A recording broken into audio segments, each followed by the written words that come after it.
നമ്മുടെ സഹോദരങ്ങൾ വിദേശ രാജ്യങ്ങളിലും മറ്റ് സംസ്ഥാനങ്ങളിലും വെച്ച് മരണമടയുന്നത് അത്യന്തം വേദനാജനകമായ കാര്യമാണ്.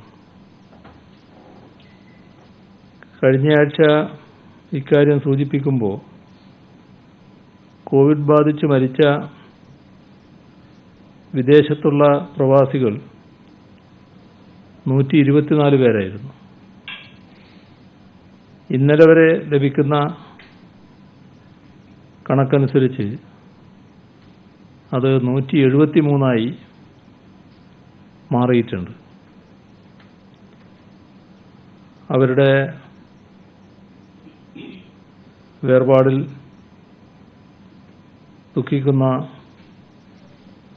കുടുംബങ്ങളുടെയും ബന്ധുക്കളുടെയും ദുഃഖത്തിൽ പങ്കുചേരുന്നു.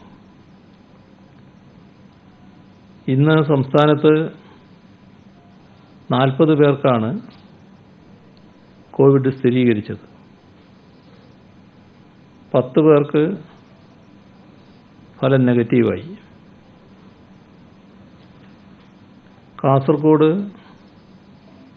10, പാലക്കാട് 8, ആലപ്പുഴ 7, കൊല്ലം 4, പത്തനംതിട്ട 3, വയനാട് 3, കോഴിക്കോട് 2, എറണാകുളം 2, കണ്ണൂർ 1. ഇങ്ങനെയാണ് പോസിറ്റീവായ സ്ഥിതി. പോസിറ്റീവായവരിൽ 16 പേര് മഹാരാഷ്ട്രയിൽ നിന്ന് വന്നവരാണ്. തമിഴ്നാട് 5 പേര്, തെലുങ്കാന 1, ഡൽഹി 3, ആന്ധ്ര, കർണാടക, ഉത്തർപ്രദേശ് ഓരോ ആൾ വീതം. വിദേശത്ത് നിന്ന് 9 പേര്, സമ്പർക്കത്തിലൂടെ 3 പേര്. ഇതാണ് പോസിറ്റീവായ കേസുകളുടെ കണക്ക്.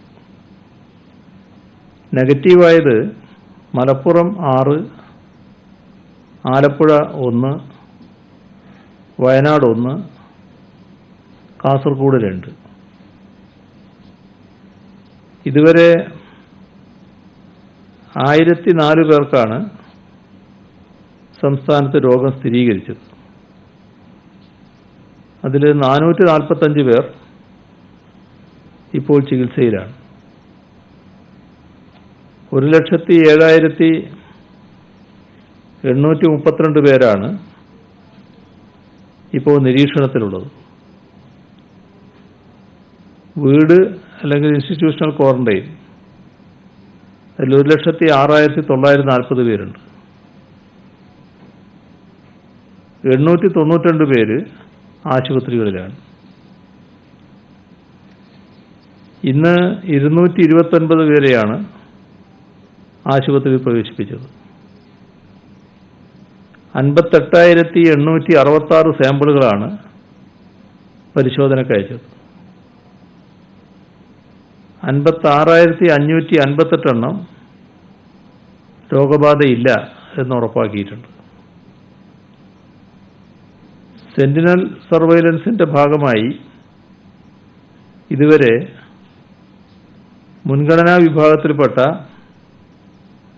9,095 സാമ്പിളുകൾ ശേഖരിച്ചു. അതിൽ 8,541 നെഗറ്റീവാണ്. ആകെ 81 ഹോട്ട്സ്പോട്ടുകളാണ് സംസ്ഥാനത്ത് ഇപ്പോഴുള്ളത്. ഇന്ന് പുതുതായി 13 ഹോട്ട്സ്പോട്ട്, പാലക്കാട് 10, തിരുവനന്തപുരം 3. വിദേശ രാജ്യങ്ങളിൽ നിന്നും ഇതര സംസ്ഥാനങ്ങളിൽ നിന്നും പ്രവാസികൾ ധാരാളമായി വരാൻ തുടങ്ങിയതോടെ നമ്മുടെ രോഗപ്രതിരോധ പ്രവർത്തനം പുതിയ ഘട്ടത്തിലേക്ക് കടന്നിരിക്കുകയാണ്. കേരളത്തിലെ കോവിഡ് രോഗികളുടെ എണ്ണം വർദ്ധിച്ചു വരുന്നു. ആശങ്കയുളവാക്കുന്ന ഈ സാഹചര്യത്തിൽ സർക്കാർ സ്വീകരിക്കുന്ന നടപടികൾ വിശദീകരിക്കുന്നതിനും വിവിധ കക്ഷികളുടെ അഭിപ്രായം ആരായുന്നതിനും ഇന്ന് എല്ലാ രാഷ്ട്രീയ കക്ഷികളുടെയും നേതാക്കളുമായി വീഡിയോ കോൺഫറൻസിലൂടെ ചർച്ച നടത്തുകയുണ്ടായി. ഇന്നത്തെ സാഹചര്യം നേരിടുന്നതിന് സർക്കാരും തദ്ദേശഭരണ സ്ഥാപനങ്ങളും ജനങ്ങളാകെയും ഒന്നിച്ചു നീങ്ങണമെന്ന അഭിപ്രായമാണ് യോഗത്തിലുണ്ടായത്. രോഗവ്യാപനം തടയുന്നതിന് ഇതേവരെ സർക്കാർ സ്വീകരിച്ച നടപടികളിൽ എല്ലാ കക്ഷി നേതാക്കളും മതിപ്പ് പ്രകടിപ്പിച്ചു. തുടർന്ന് സർക്കാർ സ്വീകരിക്കുന്ന നടപടികൾക്ക് കക്ഷി നേതാക്കൾ പിന്തുണ അറിയിക്കുകയും ചെയ്തു.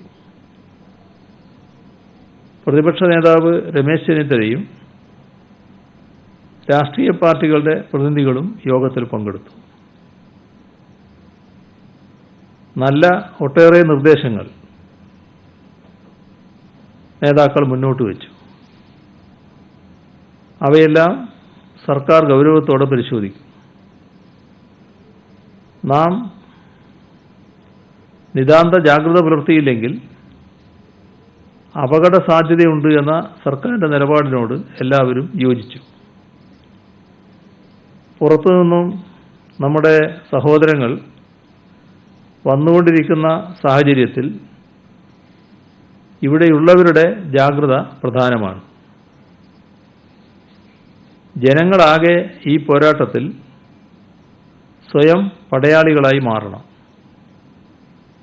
നിരീക്ഷണത്തിലുള്ളവർ നിബന്ധനകളും മാർഗനിർദ്ദേശങ്ങളും പാലിക്കുന്നില്ലെങ്കിൽ ഉടനെ ആരോഗ്യപ്രവർത്തകരെ അറിയിക്കാൻ ചുറ്റുപാടുള്ള നാട്ടുകാർ തയ്യാറാവണം. നിരീക്ഷണം പാലിക്കാത്തവരെ ഉപദേശിക്കാനുള്ള ചുമതലയും ജനങ്ങൾ ഏറ്റെടുക്കണം. പ്രവാസികളുടെ കാര്യത്തിൽ വിദേശത്തു നിന്നായാലും ഇതര സംസ്ഥാനങ്ങളിൽ നിന്നായാലും വരാൻ ആഗ്രഹിക്കുന്ന എല്ലാവരെയും സ്വീകരിക്കുക എന്നതാണ് സർക്കാരിൻ്റെ നയം. ഇക്കാര്യം തുടക്കം മുതലേ ആവർത്തിച്ച് വ്യക്തമാക്കിയതാണ്. ഒരു ക്രമീകരണവുമില്ലാതെ ആളുകൾ ഒന്നിച്ചു വന്നാൽ രോഗവ്യാപനം തടയാൻ നാം സ്വീകരിക്കുന്ന നടപടികൾ അപ്രസക്തമാവും. നല്ല ആസൂത്രണത്തോടെയും ചിട്ടയോടെയും പുറത്തുനിന്ന് വരുന്നവരെ സ്വീകരിക്കാനാവണം, ക്വാറന്റൈനിലേക്ക് അയക്കാനും കഴിയണം. അതിനുള്ള ഫലപ്രദമായ സംവിധാനം നമുക്കുണ്ട്. വിമാനത്താവളത്തിലോ റെയിൽവേ സ്റ്റേഷനിലോ എത്തുന്നവരെ സ്വീകരിച്ച് നേരെ ക്വാറന്റൈനിലേക്ക് അയക്കുകയാണ് ചെയ്യുന്നത്. ഹോം ക്വാറന്റൈനിൽ പോകുന്നവർ വഴിയിലിറങ്ങാനോ ആരെയും കാണാനോ പാടില്ല. ഈ നിബന്ധനകൾ ലംഘിച്ചാൽ പ്രതീക്ഷിക്കാത്ത പ്രത്യാഘാതമുണ്ടാകും. ഇത്തരം ക്രമീകരണം ഉറപ്പാക്കണമെന്നാണ് സർക്കാർ ആവർത്തിച്ച് പറയുന്നത്. സർക്കാരിനെ അറിയിക്കാതെ മറ്റ് മാർഗങ്ങളിലൂടെ അനധികൃതമായി സംസ്ഥാനത്തെത്തുന്നവരുടെ കാര്യത്തിൽ കർശനമായ നിലപാട് സ്വീകരിക്കാൻ തീരുമാനിച്ചിട്ടുണ്ട്. എവിടെ നിന്നായാലും ഫ്ലൈറ്റുകളും ട്രെയിനുകളും വരട്ടെ എന്നത് തന്നെയാണ് സർക്കാരിൻ്റെ നിലപാട്. ഒരു നിബന്ധന മാത്രമേ സർക്കാരിനുള്ളൂ. വരുന്ന എല്ലാവരുടെയും വിവരങ്ങൾ മുൻകൂട്ടി ലഭിക്കണം. അതിനുവേണ്ടി അവർ സർക്കാർ പോർട്ടലിൽ രജിസ്റ്റർ ചെയ്യണം. ഇക്കാര്യത്തിൽ ഒരു വിട്ടുവീഴ്ചയും ചെയ്യാൻ നിവൃത്തിയില്ല. വരുന്നവരുടെയും നാട്ടിലുള്ളവരുടെയും ആരോഗ്യ സുരക്ഷ സർക്കാരിന് പ്രധാനമാണ്. വരുന്നവരുടെ നാട്ടിലെ വിലാസങ്ങളും മറ്റും ലഭിച്ചാൽ മാത്രമേ അദ്ദേഹം പോകേണ്ട വീട്ടിൽ ക്വാറന്റൈൻ സൗകര്യമുണ്ടോ എന്ന് പരിശോധിക്കാനും ഉറപ്പുവരുത്താനും കഴിയും. സൗകര്യമില്ലാത്തവരെ ക്വാറന്റൈനിലേക്ക് അയക്കേണ്ടതുണ്ട്, സർക്കാർ ക്വാറന്റൈനിലേക്ക് അയക്കേണ്ടതുണ്ട്. ഈ രീതിയിൽ രജിസ്ട്രേഷനും മറ്റ് ക്രമീകരണങ്ങളും നിഷ്കർഷിക്കുന്നത് ചിലരെ തെറ്റിദ്ധരിക്കുന്നു. അതിൻ്റെ ഭാഗമായാണ് കേന്ദ്ര റെയിൽവേ മന്ത്രിയുടെ ചില പ്രതികരണങ്ങളുണ്ടായത്. നാം നമ്മുടെ പ്രയാസവും ഉത്കണ്ഠയും ചൂണ്ടിക്കാണിക്കുകയാണ് ചെയ്തത്. വിദേശത്ത് നിന്നും വരുന്നവരുടെ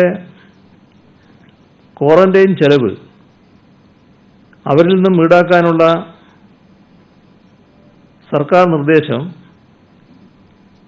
ചില തെറ്റിദ്ധാരണക്കിടയാക്കിയിട്ടുണ്ട് എന്നാണ് തോന്നുന്നത്.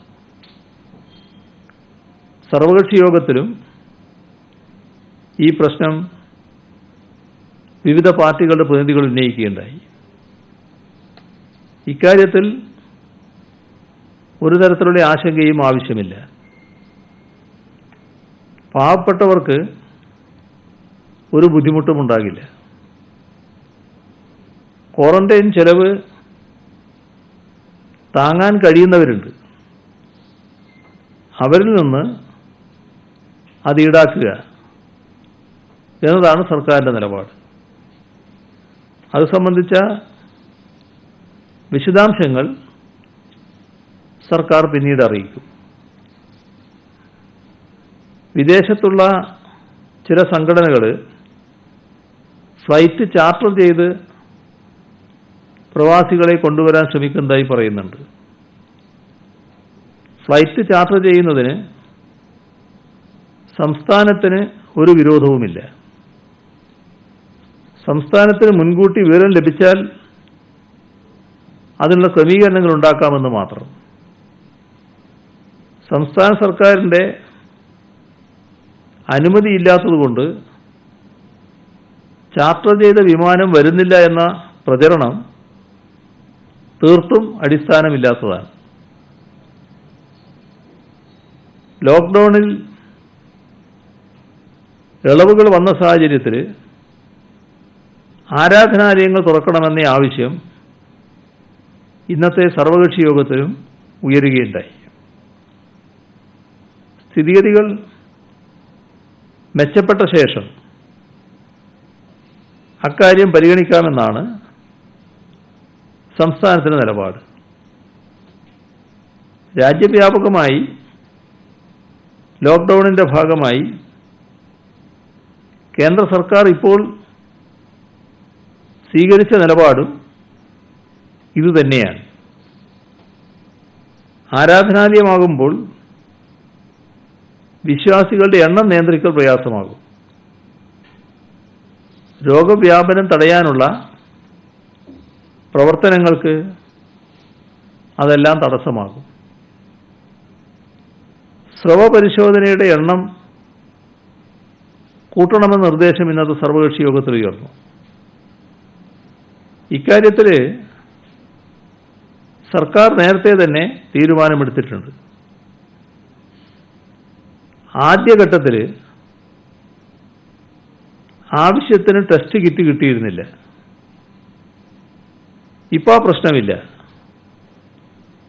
അതുകൊണ്ട് തന്നെ നേരത്തെ തീരുമാനിച്ചിട്ടുണ്ട്, ഇനിയുള്ള ദിവസങ്ങളിൽ 3000 വീതം ടെസ്റ്റ് നടത്താൻ ആവശ്യമായ തയ്യാറെടുപ്പ് നടത്താൻ വേണ്ടി. ഇപ്പോൾ ഞായറാഴ്ച ദിവസം സംസ്ഥാനത്ത് സമ്പൂർണ്ണ ലോക്ക്ഡൗണാണ്. കാലവർഷം തുടങ്ങാനിരിക്കുകയാണ്.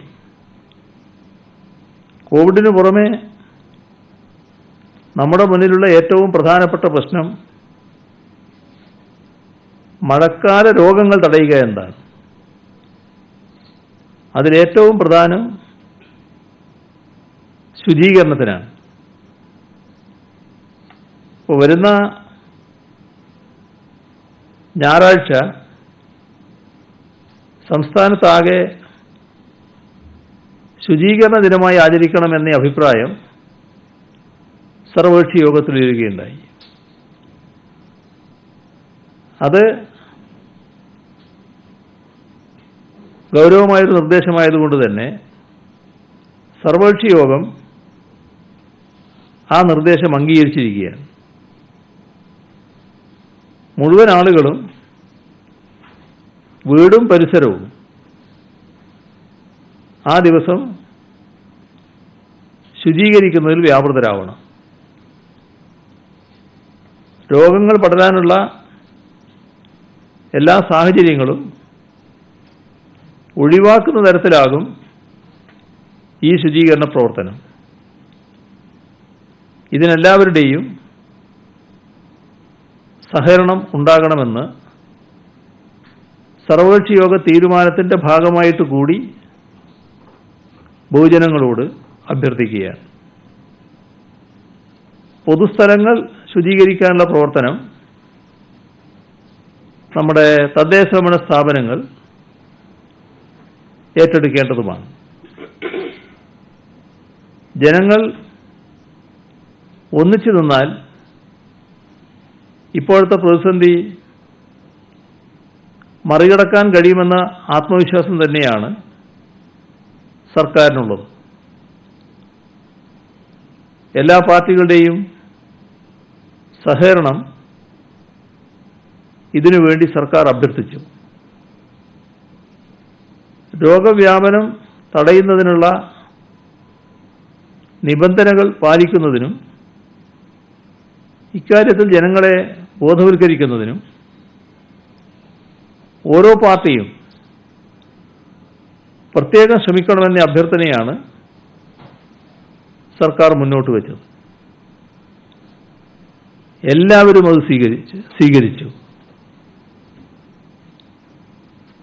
അതിൽ സർക്കാരിന് വലിയ സന്തോഷമുണ്ട്. എല്ലാ കക്ഷി നേതാക്കളോടും സർക്കാരിനു വേണ്ടി നന്ദി പ്രകടിപ്പിക്കുന്നു. പ്രതിപക്ഷ നേതാവ് രമേശ് ചെന്നിത്തലയെ കൂടാതെ M V Govindan, Thampanoor Ravi, K Prakash Babu, K P A Majeed, P J Joseph, C K Nanu, T P Peethambaram master, K Surendran, Uzhamalakkal Venugopal, Kovoor Kunjumon, Anoop Jacob, P C George, V Surendran Pillai, A Azeez എന്നിവരാണ് യോഗത്തിൽ സംസാരിച്ചത്. ലോക്ക്ഡൗൺ നിയന്ത്രണങ്ങൾ പാലിക്കാത്തവർക്ക് നേരെ പോലീസ് ശക്തമായ നടപടിയാണ് എടുക്കുന്നത്. മാസ്ക് ധരിക്കാത്ത 3261 സംഭവങ്ങൾ സംസ്ഥാനത്ത് റിപ്പോർട്ട് ചെയ്തിട്ടുണ്ട്. ക്വാറന്റൈൻ ലംഘിച്ച 38 പേർക്കെതിരെ ഇന്ന് കേസ് രജിസ്റ്റർ ചെയ്തു. ഈ മാസം 4 മുതൽ 25 വരെ സംസ്ഥാനത്ത് ഹോം ക്വാറന്റൈനിൽ കഴിഞ്ഞത് 78,894 പേരാണ്. നമ്മുടെ നാട്ടിലെ സാഹചര്യം മെച്ചപ്പെട്ട ഹോം ക്വാറന്റൈൻ സാധ്യമാകുന്നതാണ്. ഇത്രയും പേര് ഹോം ക്വാറന്റൈനിൽ കഴിഞ്ഞപ്പോൾ 468 പേരാണ് ക്വാറന്റൈൻ നിർദ്ദേശങ്ങൾ ലംഘിച്ചതായി ഈ ദിവസങ്ങളിൽ കണ്ടെത്തിയത്. ഇവയിൽ 453 കേസ് രജിസ്റ്റർ ചെയ്തു. ഉദ്യോഗസ്ഥരുടെ ചെക്കിങ്ങിനിടെയാണ് 145 കേസുകൾ കണ്ടെത്തിയത്. 48 കേസുകൾ അയൽവാസികൾ നൽകിയ വിവരത്തിന്റെ അടിസ്ഥാനത്തിലാണ്. മൊബൈൽ ആപ്ലിക്കേഷൻ പോലുള്ള സാങ്കേതിക വിദ്യയുടെ സഹായത്താൽ 260 ക്വാറന്റൈൻ ലംഘനങ്ങൾ കണ്ടെത്തി. ഇത് വ്യക്തമാക്കുന്നത് ഹോം ക്വാറന്റൈൻ ഫലപ്രദമായി സംസ്ഥാനത്ത് നടപ്പാകുന്നതെന്താണ്. അതോടൊപ്പം അതിൻ്റെ ലംഘനം തടയാൻ അടിമുടി ജാഗ്രത പുലർത്തുന്നതെന്നുമാണ്. ലംഘനങ്ങൾ ഒന്നുകിൽ ഉദ്യോഗസ്ഥർ കണ്ടെത്തണം, അല്ലെങ്കിൽ അയൽക്കാർ ശ്രദ്ധയിൽപ്പെടുത്തും, അതുമല്ലെങ്കിൽ സാങ്കേതിക വിദ്യയുടെ സഹായത്താൽ പിടിക്കപ്പെടും. രോഗവ്യാപന തോത് നമുക്ക് വലിയൊരളവിൽ പിടിച്ചു നിർത്താൻ കഴിഞ്ഞത് ഫലപ്രദമായ ഹോം ക്വാറന്റൈൻ സംവിധാനം ഒരുക്കി എന്നതുകൊണ്ട് തന്നെയാണ്. നമ്മുടെ സംസ്ഥാനത്ത് പരാതി പരിഹാര അദാലത്തുകൾ നേരത്തെ നടന്നു വരുന്നുണ്ടായിരുന്നു. കോവിഡ് പശ്ചാത്തലത്തിൽ അതിന് തടസ്സം നേരിട്ടു. അതിനുള്ളൊരു പരിഹാരമെന്ന നിലയിൽ ഓൺലൈൻ വഴി അദാലത്ത് നടത്താൻ തീരുമാനിച്ചു.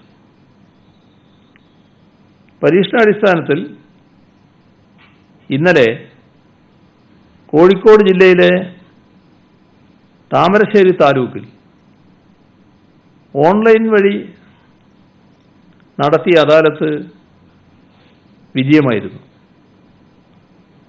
അടുത്തയാഴ്ച എല്ലാ ജില്ലകളിലും ഓരോ താലൂക്കിൽ ഈ രീതിയിൽ അദാലത്ത് നടത്താനാണ് ഉദ്ദേശിക്കുന്നത്.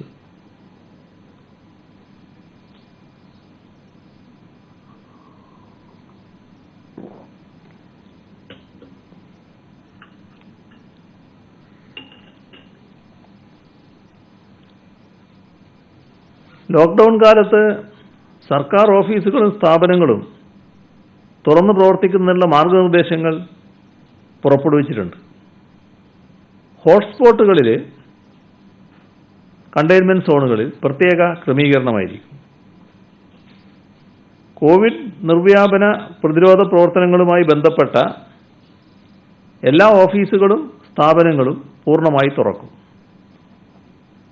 ഹോട്ട്സ്പോട്ട് ഒഴികെയുള്ള പ്രദേശങ്ങളിലെ മറ്റ് സർക്കാർ ഓഫീസുകളിൽ 50% ഉദ്യോഗസ്ഥർ ഹാജരാകണം. വേറെ ജില്ലകളിൽ അകപ്പെട്ടുപോയ ജീവനക്കാർക്ക് ജോലി സ്ഥലത്തേക്ക് മടങ്ങാനുള്ള ബസ് സൗകര്യം കലക്ടർമാർ ഒരുക്കും. മടങ്ങാൻ കഴിയാത്തവർ അതത് കലക്ടർമാർ മുൻപാകെ റിപ്പോർട്ട് ചെയ്യണം. ആ ജില്ലയിൽ തന്നെ തുടരുകയും വേണം. അവരെ കോവിഡ് നിർവ്യാപന പ്രവർത്തനങ്ങളിൽ ഉപയോഗിക്കാനാവും. ബന്ധപ്പെട്ട തദ്ദേശഭരണ സ്ഥാപനങ്ങൾക്ക് അവരുടെ സേവനം ലഭ്യമാക്കുകയും ചെയ്യാം. ഇതിനുള്ള ക്രമീകരണം കലക്ട്രേറ്റുകളാണ് ഉണ്ടാക്കേണ്ടത്. വിശദമായ ഉത്തരവ് ഇതുമായി ബന്ധപ്പെട്ട് പുറത്തിറങ്ങിയിട്ടുണ്ട്. ഒരാൾക്ക് കോവിഡ് രോഗബാധയുണ്ടായാൽ പിന്നാലെ കുടുംബത്തിലെ നിരവധി പേർക്ക് അസുഖമുണ്ടാകുന്നത് റിപ്പോർട്ട് ചെയ്യപ്പെടുന്നുണ്ട്. ചില സംഭവങ്ങളിൽ കുടുംബാംഗത്തിനുണ്ടാകുന്ന രോഗബാധ അറിയാത്തതുകൊണ്ടാണ് മറ്റുള്ളവർക്ക് പകരുന്നത്. അതേസമയം രോഗസാധ്യതയുള്ള ആളുകൾ വേണ്ട മുൻകരുതൽ എടുക്കാത്തത് കൂടിയാണ് ഇതിനിടയാക്കുന്നത്. രോഗവ്യാപനമുള്ള സ്ഥലങ്ങളിൽ നിന്ന് എത്തുന്നവർ ക്വാറന്റൈൻ നിബന്ധനകൾ പാലിച്ചേ തീരൂ. ഇപ്പോൾ കുടുംബവ്യാപനം എന്നതിനെ വിളിക്കേണ്ടതില്ല. ഹോം ക്വാറന്റൈൻ നിർബന്ധമായും റൂം ക്വാറന്റൈനായിട്ട് മാറണം. കുടുംബാംഗങ്ങൾ ഈ പ്രത്യേക സമയത്ത് അടുത്തിടപഴകാതിരിക്കുക. ആവശ്യമായ സഹായങ്ങൾക്ക് ആരോഗ്യ പ്രവർത്തകരെ സമീപിക്കുക. ഇങ്ങനെ ചെയ്താൽ വലിയ മാറ്റമുണ്ടാക്കാൻ നമുക്ക് കഴിയും. വ്യാജ പ്രചരണങ്ങൾ പല ഘട്ടങ്ങളിൽ നടക്കുന്നുണ്ട്. ഇതുവഴി ആശയക്കുഴപ്പം സൃഷ്ടിക്കാൻ ചിലർ മെനക്കെട്ടിറങ്ങിയിട്ടുണ്ട്. ആലപ്പുഴയിൽ മുംബൈയിൽ നിന്നെത്തിയ യുവാവ് കോവിഡ് കെയർ സെൻ്ററിലായിരുന്നു. ഇദ്ദേഹം നിരവധി ഇടങ്ങളിൽ സഞ്ചരിച്ചു എന്ന രീതിയിൽ ഫോട്ടോ അടക്കം സമൂഹ മാധ്യമങ്ങളിൽ വ്യാജ പ്രചരണം നടത്തി. വീട്ടിലേക്ക് ഭീഷണി ഫോൺ കോളുകൾ എത്തുന്നു. കടയിൽ നിന്ന് സാധനങ്ങൾ നൽകുന്നില്ല. സമീപവാസികൾ ഒറ്റപ്പെടുത്തുന്നു. ഇങ്ങനെ ഒട്ടേറെ പരാതിയാണ് അതുമായി ബന്ധപ്പെട്ട് ഉയർന്നത്. ഇത്തരത്തിൽ തെറ്റായ കാര്യങ്ങൾ പ്രചരിപ്പിക്കുന്നവർക്കെതിരെ നടപടികൾ അനിവാര്യമാണ്. ആ നടപടികൾ തുടരുന്നുമുണ്ട്. നമ്മുടെ സന്നദ്ധ പ്രവർത്തകരെ പോലീസ് വോളണ്ടിയർമാരായി നിയോഗിക്കുന്ന പദ്ധതി നാളെ നടപ്പിൽ വരും. ക്വാറന്റൈൻ ലംഘനം കണ്ടെത്തുന്നതിനുള്ള മോട്ടോർ സൈക്കിൾ ബ്രിഗേഡ്, ജനമൈത്രി പോലീസിനോടൊപ്പം കണ്ടെയ്ൻമെന്റ് മേഖലയിലെ ക്ഷേമപ്രവർത്തനങ്ങൾ, ഇവയ്ക്ക് പോലീസ് വളണ്ടിയർമാരെ നിയോഗിക്കും. പോലീസിന്റെ കാര്യക്ഷമത വർദ്ധിപ്പിക്കാനും അധിക ജോലിഭാരം മൂലം ഇപ്പോഴുള്ള ബുദ്ധിമുട്ട് കുറക്കാനും ഈ നടപടികളിലൂടെ കഴിയും. ആരോഗ്യ പ്രവർത്തകർക്ക് രോഗബാധ ഉണ്ടാകാതിരിക്കാൻ വ്യത്യസ്ത നടപടികൾ സ്വീകരിക്കുന്നുണ്ട്. ഫീൽഡ് ജോലിക്ക് പോകുന്ന പോലീസ് ഉദ്യോഗസ്ഥർ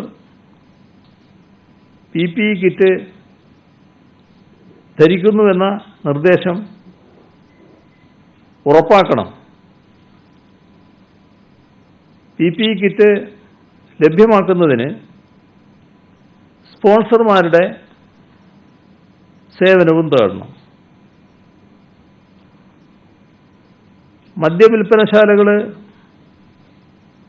തുറക്കുന്ന പശ്ചാത്തലത്തിൽ അവയ്ക്ക് മുന്നിൽ പ്രത്യേക പോലീസ് സംവിധാനം ഒരുക്കും. മദ്യവിൽപ്പനശാലകൾ തുറക്കുന്നതുമായി ബന്ധപ്പെട്ട് യാതൊരു തരത്തിലുള്ള ക്രമസമാധാന പ്രശ്നങ്ങൾ ഉണ്ടാകരുത് എന്ന നിർദ്ദേശം നൽകിയിട്ടുണ്ട്.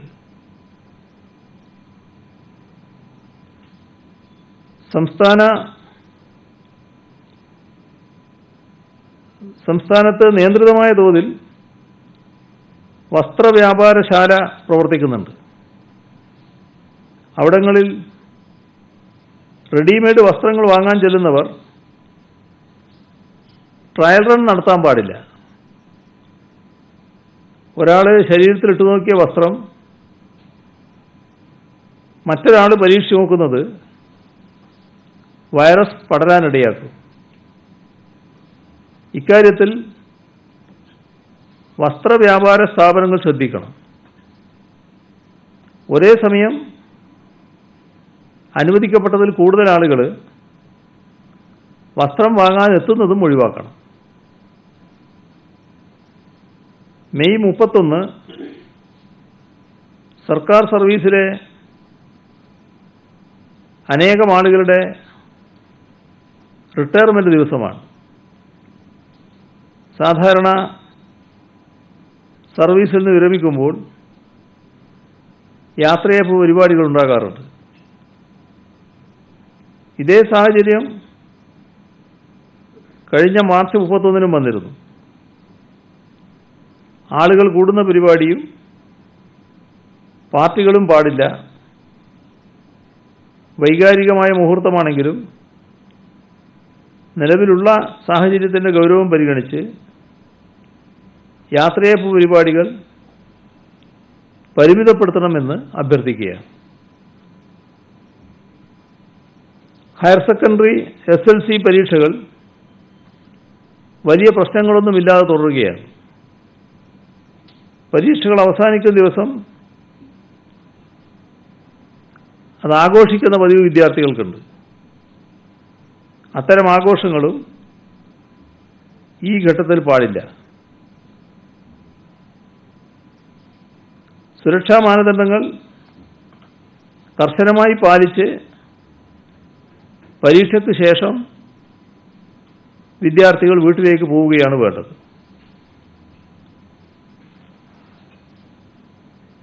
ഇന്ന് മന്ത്രിസഭാ യോഗം സുപ്രധാനമായ ഒട്ടേറെ തീരുമാനങ്ങൾ എടുക്കുകയുണ്ടായി. ശ്രീ ടോം ജോസ് സംസ്ഥാന ചീഫ് സെക്രട്ടറി സർവീസിൽ നിന്നും വിരമിക്കുകയാണ്. അങ്ങനെ വിരമിക്കുന്ന ഒഴിവിൽ സംസ്ഥാനത്തിൻ്റെ പുതിയ ചീഫ് സെക്രട്ടറിയായി നിലവിൽ ആഭ്യന്തര വകുപ്പിൻ്റെ അഡീഷണൽ ചീഫ് സെക്രട്ടറിയായി ചുമതല നിർവഹിക്കുന്ന വിശ്വാസ് മേത്തയെ നിയമിക്കാൻ തീരുമാനിച്ചു. ശ്രീ ടോം ജോസ് സ്തുത്യർഹമായ സേവനത്തിനു ശേഷമാണ് വിരമിക്കുന്നത്. അദ്ദേഹത്തിന് ഇന്നത്തെ മന്ത്രിസഭാ യോഗം തന്നെ എല്ലാ ആശംസകളും നേരുകയുണ്ടായി. ഒരിക്കൽ കൂടി എല്ലാ ആശംസകളും നേരുന്നു. ആർ ശ്രീലേഖയെ fire and rescue service DGP ആയി നിയമിക്കും. ശങ്കർ റെഡ്ഡിയെ DGP തസ്തികയിൽ റോഡ് സേഫ്റ്റി കമ്മീഷണറായി നിയമിക്കും. MR അജിത് കുമാറിനെ ട്രാൻസ്പോർട്ട് കമ്മീഷണറായി നിയമിക്കും. TK ജോസായിരിക്കും ആഭ്യന്തരവും വിജിലൻസും വകുപ്പിൻ്റെ അഡീഷണൽ ചീഫ് സെക്രട്ടറി. മറ്റൊട്ടേറെ മാറ്റങ്ങളുണ്ട്. ആ വിശദാംശങ്ങൾ പത്രക്കുറിപ്പായി നൽകുന്നുണ്ട്. കേരള പുനർനിർമ്മാണ പദ്ധതിയിൽ ഉൾപ്പെടുത്തി ആലപ്പുഴ ചങ്ങനാശ്ശേരി എലിവേറ്റഡ് ഹൈവേയുടെ വിശദമായ പദ്ധതിക്ക് അനുമതി നൽകാൻ തീരുമാനിച്ചു.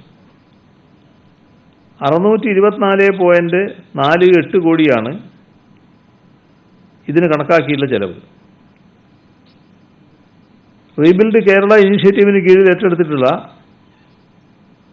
പൊതുമരാമത്ത് റോഡുകളുടെ പട്ടികയിൽ എറണാകുളം ജില്ലയിലെ ആരക്കുന്നം, ആമ്പല്ലൂർ, പൂത്തോട്ടം, പിറവം, പത്തനംതിട്ട ജില്ലയിലെ വയ്യാറ്റുപുഴ, പൊതിപ്പാട് റോഡ്, ഈ 2 റോഡുകൾ ഉൾപ്പെടുത്താൻ തീരുമാനിച്ചു. കേരള പുനർനിർമ്മാണ പദ്ധതി മുഖേന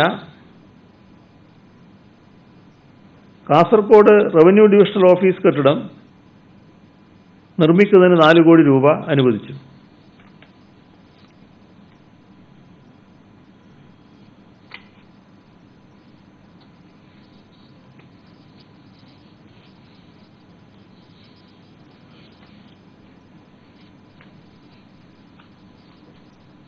ഇന്നലെ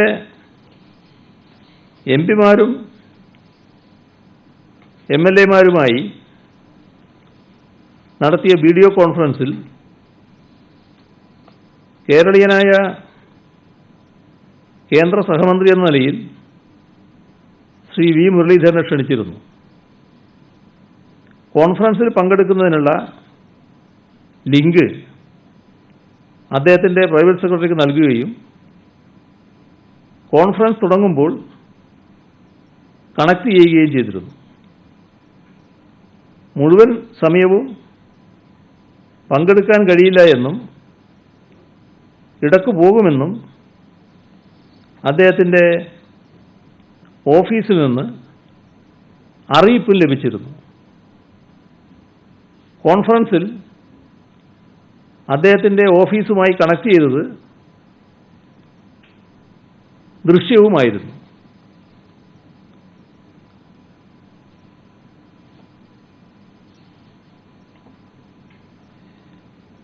ഇവിടെ ചില ആക്ഷേപങ്ങൾ ഉന്നയിച്ചത് ശ്രദ്ധയിൽപ്പെടുകയുണ്ടായി. പെയ്ഡ് ക്വാറന്റൈൻ്റെ കാര്യത്തിൽ കേന്ദ്ര നിർദ്ദേശമുണ്ടെന്ന് പറഞ്ഞ് പ്രവാസികളെ കബളിപ്പിക്കുന്നു എന്ന ആരോപണം ശ്രീ മുരളീധരൻ ഉന്നയിച്ചതായിട്ടാണ് കാണുന്നത്. 28/4/2020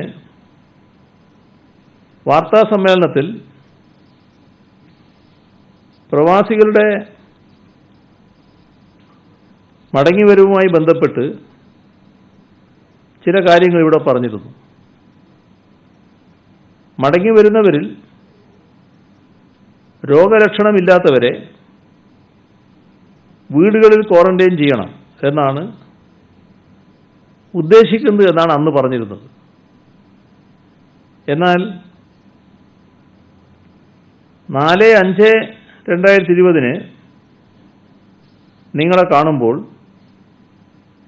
മറ്റൊരു തരത്തിൽ കാര്യങ്ങൾ മാറി. പ്രത്യേക വിമാനങ്ങളിൽ തിരിച്ചെത്തിക്കുന്നവരെ കൃത്യമായ പരിശോധന ഇല്ലാതെ നാട്ടിലെത്തിക്കുന്നു എന്ന പ്രശ്നം ഉയർന്നു വന്നു. പരിശോധന വേണമെന്ന കാര്യം പ്രധാനമന്ത്രിയോട് ആവശ്യപ്പെടുകയും ചെയ്തു. നേരത്തെ ഉണ്ടായിരുന്ന തീരുമാനത്തിൽ നിന്ന് സംസ്ഥാനത്തിന് മാറ്റം വരുത്തേണ്ടി വന്നു. അന്ന് ഞാൻ പറഞ്ഞത് ഇങ്ങനെയായിരുന്നു: നിലവിൽ പ്രഖ്യാപിച്ച രീതിയിൽ വിമാനങ്ങൾ വന്നാൽ നേരത്തെ പറഞ്ഞതുപോലെ ആരെയും നേരെ വീടുകളിലേക്ക് അയക്കാൻ കഴിയില്ല. ചുരുങ്ങിയത് 7 ദിവസം ക്വാറന്റൈൻ വേണ്ടിവരും. അന്ന് പലരും ആക്ഷേപിച്ച് കേട്ടത്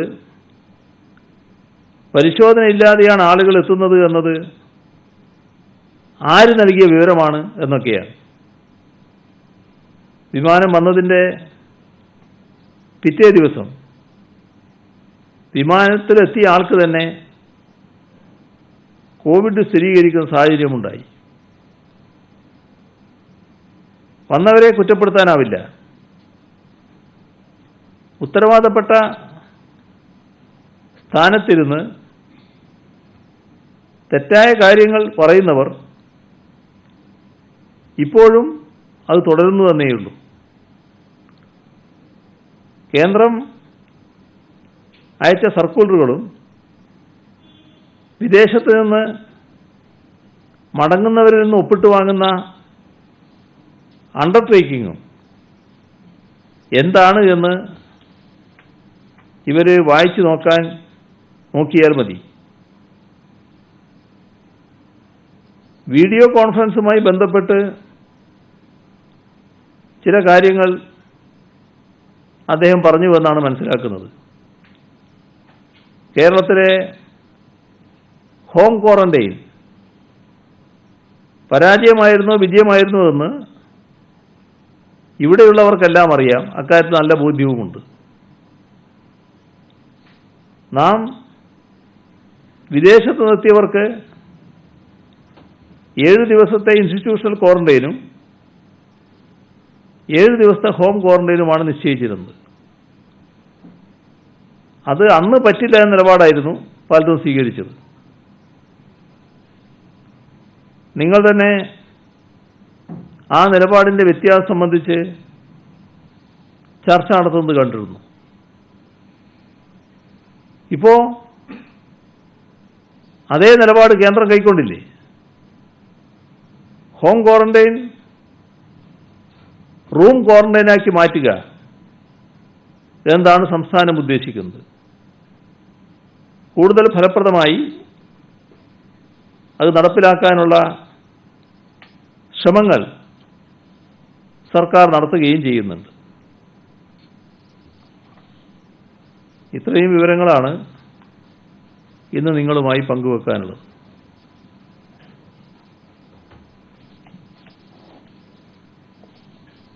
പെയ്ഡ് ക്വാറന്റൈനിന്റെ കാര്യത്തിൽ പാവപ്പെട്ടവർക്ക് കുഴപ്പമുണ്ടാവില്ല ചെയ്യാൻ പറഞ്ഞു. അത് എന്ത് തരത്തിലുള്ള ക്രമീകരണമാണെന്ന് വിശദമാക്കാൻ കഴിയുമോ? അതതിൻ്റെ ഓർഡർ വരുമ്പോൾ കൃത്യതയുണ്ടാവും. അതിനകത്ത് ആ ഓർഡർ ഇറങ്ങുമ്പോൾ വ്യക്തതയുണ്ടാവും. ഇത് കേന്ദ്രം പറഞ്ഞിട്ടല്ലേ നമ്മൾ ഇത്ര ഒരു സമീപനം സ്വീകരിച്ചത്? അതോ നമ്മുടെ കാരണം കേന്ദ്രത്തിന്റെ ഒരു ഓർഡർ ഉണ്ടായിരുന്നല്ലോ, അത്തരത്തിൽ സത്യവാങ്മൂലം നൽകി വേണം വിമാനത്തിൽ കയറാൻ. പിന്നീട് ഇപ്പോൾ ഇവിടെ വന്ന ശേഷം അങ്ങനെ ഒരു തീരുമാനം അതിനനുസരിച്ചാണോ നമ്മൾ അങ്ങനെ തീരുമാനിച്ചത്? അല്ല, ഇതിപ്പോൾ നമ്മുടെ സംസ്ഥാനത്തിൻ്റെ ആലോചനയുടെ ഭാഗമായിട്ട് തന്നെ എടുക്കുന്നൊരു നിലപാടാണ്. എല്ലാവർക്കും സൗജന്യമായി ക്വാറന്റൈൻ എന്നത് മുഴുവൻ ആളുകളെയും ക്വാറന്റൈൻ ചെയ്യണം.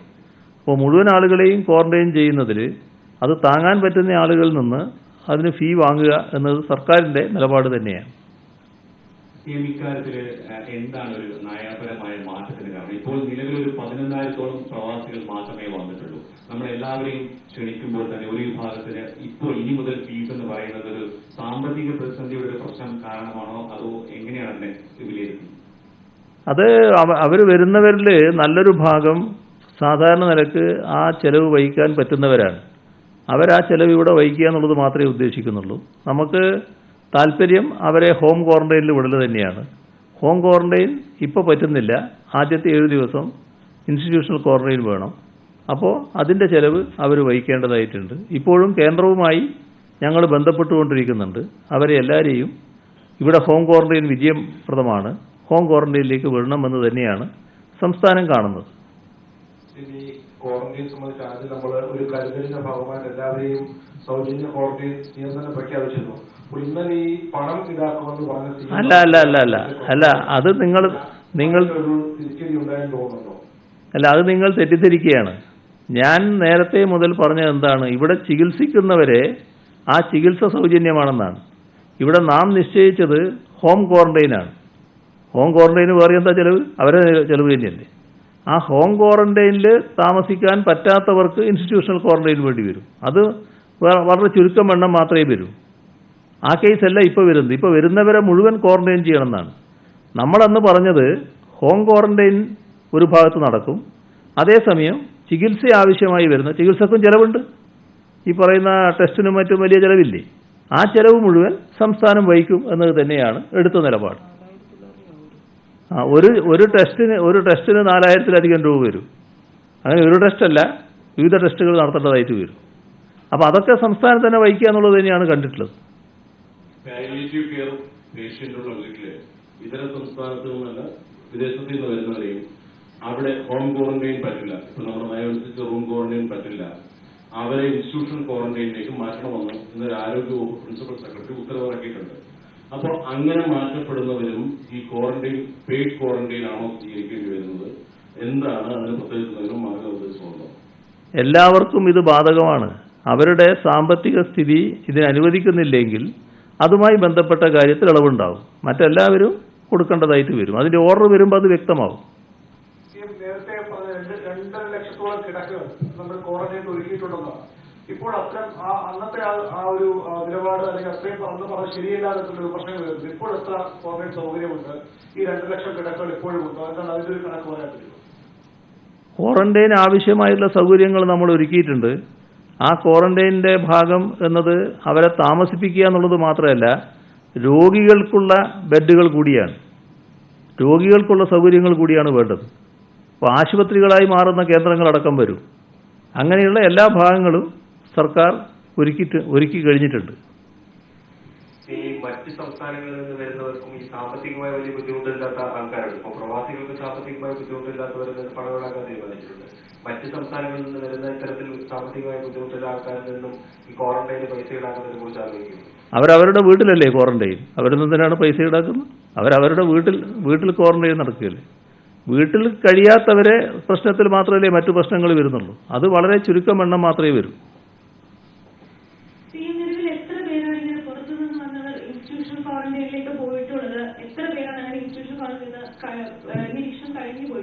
പുറത്തുനിന്ന് വന്നവരെല്ലാവരും ക്വാറന്റൈനിലേക്ക് പോയിട്ടുണ്ട്. അത് ഇൻസ്റ്റിറ്റ്യൂഷണൽ ക്വാറന്റൈൻ തന്നെയാണ്. അതായത് വിദേശത്ത് നിന്ന് വന്ന എല്ലാവരും ആദ്യഘട്ടം ഇൻസ്റ്റിറ്റ്യൂഷണൽ ക്വാറന്റൈൻ തന്നെയാണ്. ഗർഭിണികൾ അങ്ങനെയുള്ളവർ ഒഴികെയുള്ള എല്ലാവരും ഇൻസ്റ്റിറ്റ്യൂഷണൽ ക്വാറന്റൈനാണ്. കണക്ക് നേരത്തെ ഞാൻ വ്യക്തമാക്കിയതാണ്. ഈ ഹോം ക്വാറന്റൈനിലെ ലംഘനങ്ങൾ വർദ്ധിച്ചു വരുന്ന സാഹചര്യത്തിൽ കൂടുതൽ ഇഫക്റ്റീവായിട്ട് ഈ പോലീസിനെയും ജനമിലിറ്ററി പോലീസിനെയും വോളണ്ടിയേഴ്സിനെയും കൂടാതെ കൂടുതൽ എന്തെങ്കിലും ടെക്നോളജി ആപ്ലിക്കേഷൻസ് കൊണ്ടുവരാനായിട്ട് സംസ്ഥാനം ഉദ്ദേശിക്കുന്നുണ്ടോ? ഇതിൽ 3 മാർഗങ്ങളുണ്ട്.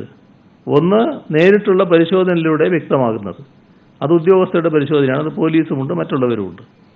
അതിൻ്റെ കൂടെ നേരിട്ട് നാട്ടുകാർ, അയൽപക്കക്കാർ പരാതിപ്പെട്ട് മനസ്സിലാക്കുന്നുണ്ട്. ഇതിനോടൊപ്പം സാങ്കേതിക മാർഗങ്ങളുമുണ്ട്. ആ സാങ്കേതിക വിദ്യകളും ഇതിന് ഉപയോഗിക്കുന്നുണ്ട്. ഈ 3 മാർഗവും ഇപ്പോൾ ഉപയോഗിക്കുന്നുണ്ട്. പക്ഷേ ഇതിൽ ഏറ്റവും കൂടുതൽ ശക്തിപ്പെടേണ്ടത് നാടിൻ്റെ ജാഗ്രത തന്നെയാണ്, നാട്ടുകാരുടെ ജാഗ്രത തന്നെയാണ്. അത് കൂടുതൽ ശക്തിപ്പെടുത്താൻ കഴിയണം. ഈ അതിർത്തി സംസ്ഥാനങ്ങളിൽ നിന്ന് കൂടുതൽ പേർ ജോലിക്കായി മറ്റും വരുന്നുണ്ട്, സ്ഥിരമായി പോയി വരുന്നവരുമുണ്ട്. ഇപ്പൊ ഈ തിരുവനന്തപുരത്ത് നിന്ന് നാഗർകോവിലേക്ക് സ്പെഷ്യൽ ട്രെയിൻ റെയിൽവേ ജീവനക്കാർക്ക് വേണ്ടിയുണ്ട്. ഇവര് നാഗർകോവിൽ അടക്കമുള്ള ഹോട്ട്സ്പോട്ടുകളിൽ പോയിട്ടാണ് തിരികെ വരുന്നത്. അപ്പൊ ഇവര് തിരികെ വന്നതിന് ശേഷം കടകളിലും മറ്റിടത്തൊക്കെ പോകുന്നുണ്ട്. അപ്പൊ അത് നമ്മളിപ്പോൾ ചെയ്യുന്ന മുൻകരുതലിൽ നിന്ന് വിരുദ്ധമാകുകയും ചില ജോലികൾ ഈ അതിർത്തി പ്രദേശങ്ങളിലുള്ളവർ അപ്പുറവും ഇപ്പുറവും ജോലി എടുക്കുന്നവരുണ്ട്. ചില സ്ഥാപനങ്ങൾ നടത്തുന്നവരുണ്ടാവും. ആ സ്ഥാപനങ്ങൾ ഇപ്പോൾ തമിഴ്നാട്ടിൽ താമസിച്ച് ഇവിടെ നടത്തുന്നവരുണ്ടാവും, ഇവിടെ താമസിച്ച് തമിഴ്നാടിൻ്റെ അതിർത്തിയിൽ നടത്തുന്നവരുണ്ടാവും. നമ്മുടെ അതിർത്തി പ്രദേശമാണ് ഞാൻ പറയുന്നത്. അങ്ങനെയുള്ള ആളുകൾക്ക് പോകുന്നതിനുള്ള വരുന്നതിനുള്ള പ്രത്യേക പാസ് അനുവദിക്കുന്നുണ്ട്. അത് ഓരോ ദിവസവും അനുവദിക്കുന്നത് വിഷമായതുകൊണ്ട് കുറച്ച് നാളത്തേക്ക് തന്നെ അനുവദിക്കുക എന്ന നിലപാട് തന്നെയാണുള്ളത്. എന്നാൽ പ്രത്യേകമായി വരുന്ന ആളുകളുടെ കാര്യത്തിൽ അത് പരിശോധന വേണമെന്നും ആ പരിശോധനയുടെ ഭാഗമായി രോഗം ബാധിച്ചിട്ടുണ്ടോ എന്നത് കണ്ടെത്തണമെന്നും കണ്ടിട്ടുമുണ്ട്. ഈ വി മുരളീധരൻ യോഗത്തിൽ പങ്കെടുത്ത കാര്യത്തിൽ മുഖ്യമന്ത്രി കള്ളം പറയുകയാണെന്നും മുരളീധരൻ യോഗത്തിൽ പങ്കെടുക്കണമെന്ന താല്പര്യം സംസ്ഥാന സർക്കാരിന് ഇല്ലായിരുന്നുവെന്നും താല്പര്യം ഉണ്ടായിരുന്നെങ്കിൽ മുഖ്യമന്ത്രി ഫോണിലെങ്കിലും വിളിച്ച കാര്യം സൂചിപ്പിക്കുമായിരുന്നെന്നാണ് ബിജെപിയുടെ സംസ്ഥാന അധ്യക്ഷൻ വിമർശനം ഉന്നയിച്ചിരിക്കുന്നത്. അതിനല്ലേ ഞാൻ നേരത്തെ പറഞ്ഞത്. ഞാൻ നേരത്തെ പറഞ്ഞത് എന്താ, നിങ്ങളെന്താ കേട്ടത്? ഞാൻ പറഞ്ഞത് എന്താണ്? അദ്ദേഹത്തിൻ്റെ സ്റ്റാഫിനെ നേരിട്ട് ബന്ധപ്പെട്ടിരുന്നു ഓഫീസിൽ നിന്ന്. അപ്പോൾ അദ്ദേഹം പങ്കെടുക്കാൻ സമ്മതം പ്രകടിപ്പിച്ചു. സമ്മതം പ്രകടിപ്പിക്കുക മാത്രമല്ല, അതിൻ്റെ ഭാഗമായുള്ള ലിങ്ക് അങ്ങോട്ട് കൊടുത്തു.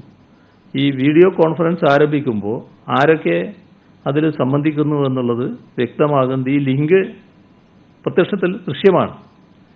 ആ ദൃശ്യം പരിശോധിച്ചാൽ നിങ്ങൾക്ക് ആർക്കും കാണാൻ കഴിയും. അതിനകത്ത് വി മുരളീധരൻ്റെ കേന്ദ്രവുമുണ്ട്. അപ്പോൾ അവർ സമ്മതിച്ചതാണ്. സമ്മതിക്കുമ്പോൾ തന്നെ അദ്ദേഹത്തിൻ്റെ ആളുകൾ പറഞ്ഞിരുന്നു, ഓഫീസിൽ പറഞ്ഞിരുന്നു, കുറച്ച് സമയം പങ്കെടുക്കാൻ പറ്റൂ, വേറൊരു പരിപാടി ഉണ്ട് എന്നുള്ളത്. അപ്പോൾ ആദ്യഘട്ടത്തിൽ അദ്ദേഹം ഉണ്ട് എന്നാണ് ധരിച്ചത്. അതാണ് സംഭവിച്ചത്.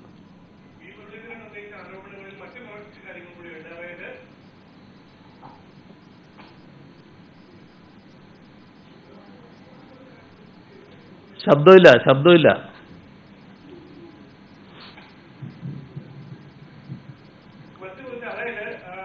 ഐക്യമാർഗ നിർദ്ദേശങ്ങൾ സംസ്ഥാനം പാലിക്കുന്നില്ല.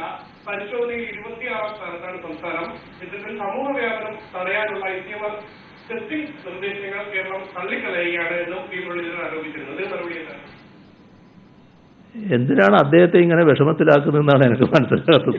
നിങ്ങൾക്ക് അദ്ദേഹത്തെ എന്തോ പ്രത്യേകമായിട്ട് വിഷമത്തിൽപ്പെടുത്തണമെന്നാണ് ആഗ്രഹം എന്നാണ് തോന്നുന്നത്. ഇത്തരം കാര്യങ്ങൾ ഏതെങ്കിലും ഘട്ടത്തിൽ ICMR പറഞ്ഞിട്ടുണ്ടോ? ICMRന് കേരളത്തെ പറ്റി എന്തെങ്കിലും വ്യത്യസ്ത അഭിപ്രായം ഉണ്ടായിട്ടുണ്ടോ? ഇന്ത്യയിലെ ഏതെങ്കിലും ആരോഗ്യ വിദഗ്ധന് കേരളത്തെ പറ്റി അഭിപ്രായ വ്യത്യാസം ഉണ്ടായിട്ടുണ്ടോ? അതിൻ്റെ അപ്പുറം ഞാൻ പറയുന്നില്ല. അതാണ് നിങ്ങൾ ആഗ്രഹിക്കുന്നത്. അത് ഞാൻ ഏതായാലും ഇപ്പോൾ പറയുന്നില്ല. വി മുരളീധരനുമെല്ലാം ഈ ഇൻസ്റ്റിറ്റ്യൂഷണൽ ക്വാറന്റൈനുമായി ബന്ധപ്പെട്ട് നമുക്കെതിരെ ഉന്നയിക്കുന്ന ഈ ആരോപണങ്ങൾ, പക്ഷെ അവർ ഭരിക്കുന്ന സംസ്ഥാനങ്ങളിൽ പലതും സമാനമായ രീതി തന്നെയാണ് തുടരുന്നത്. പഞ്ചാബ് ആണെങ്കിലും മറ്റെല്ലായിടത്തും പണം നൽകി തന്നെയാണ്. അപ്പൊ അതൊരു രാഷ്ട്രീയമായി അവരിതിനെ ഉപയോഗപ്പെടുത്തുകയാണ് എന്നാണോ നമ്മൾ കരുതേണ്ടത്? ഈ ഘട്ടത്തിൽ ഇവിടെ ഒരു കാര്യം മാത്രമേ ഉള്ളൂ. ഏത് കാര്യത്തിലും സംസ്ഥാന സർക്കാർ ഒരു നിർദ്ദേശം വെച്ചാൽ അതിനെ എതിർക്കുക എന്നൊരു സമീപനം പൊതുവെ ഇവിടെ പ്രതിപക്ഷം സ്വീകരിച്ചു വരുന്നുണ്ടായിരുന്നു. അതിൻ്റെ ഭാഗമായി ചില കാര്യങ്ങളെന്ന് കണ്ടാൽ മതി. അതിൽ വ്യക്തമാണ് രാഷ്ട്രീയമുണ്ട് എന്നുള്ളത്. അപ്പോൾ ഇന്ന് പ്രതിപക്ഷ നേതാവ് വീണ്ടും ആ പിസ്കോഡ് ആപ്പിനെതിരെ വളരെ ആരോപണവുമായി ഇന്നും മുന്നോട്ട് വന്നിട്ടുണ്ട്. അത് കമ്പനിയെ തെരഞ്ഞെടുത്തതിൽ വൻ അഴിമതി എന്നാണ് ആക്ഷേപം. SMS രീതിയിൽ വർഷത്തിൽ 6 കോടി രൂപയാണ് ആ കമ്പനിക്ക് കിട്ടുന്നത്. പിന്നെ അതിന്റെ മാനദണ്ഡങ്ങൾ പാലിച്ചില്ല എന്നൊക്കെ നിരവധി ആരോപണങ്ങളാണ് ചെയ്യുന്നത്.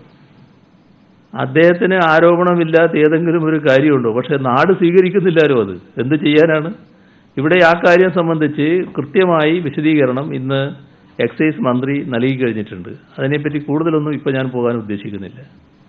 സംസ്ഥാനത്തെ കായിക പരിശീലനങ്ങളെല്ലാം ലോക്ഡൌണിന്റെ ഫലം എല്ലാം തുടങ്ങിയതിന്റെ ഭാഗം തുടങ്ങിയിട്ടുണ്ട്. ക്രിക്കറ്റ് പോലെ ഈ സമൂഹമൊക്കെ കൃത്യമായി പാലിക്കുന്ന ഒരു ഗെയിമാണ് ക്രിക്കറ്റ്. അതിന്റെ പരിശീലനം നടക്കുന്നില്ല. നടത്താൻ എന്തെങ്കിലും സംവിധാനം ചെയ്യുമെന്ന് ക്രിക്കറ്റ് പരിശീലകരും അവരുടെ കുട്ടികളൊക്കെ ചോദിക്കുന്നുണ്ട്.